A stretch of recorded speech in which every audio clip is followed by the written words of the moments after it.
I woke up one morning to something I'd never expected. My workshop door was chained shut with a brand new padlock I didn't install. At first, I thought it was vandalism, but then I noticed tire marks, fresh ones, This leading from home my features workshop 3 straight out to the bedrooms road. and 2 I full felt sick. baths, Inside with that a workshop were my beautifully two restored landscaped vintage backyard, tractors, perfect machines. for My entertaining. late father and I worked on for years. They weren't just worth nearly $50,000, they were memories.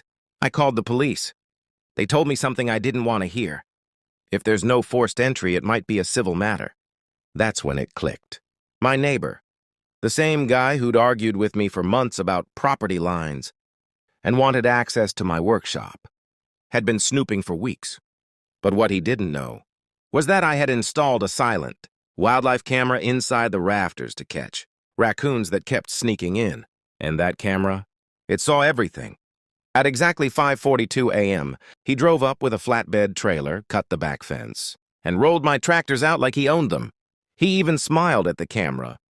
I took the footage straight to the sheriff. The deputy didn't even blink. This isn't a civil case. This is felony theft. They went straight to his property.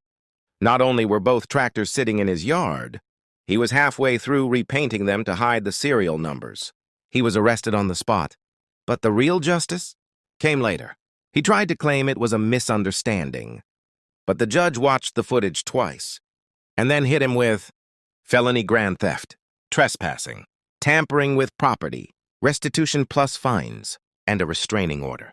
He ended up paying $58,000 total, more than the tractors were ever worth, and he had a criminal record for life. As for the padlock he put on my workshop, I left it on, right next to the sheriff's bright yellow evidence sticker, just to remind him every time he drove by. Never mess with a man's workshop, especially not at sunrise.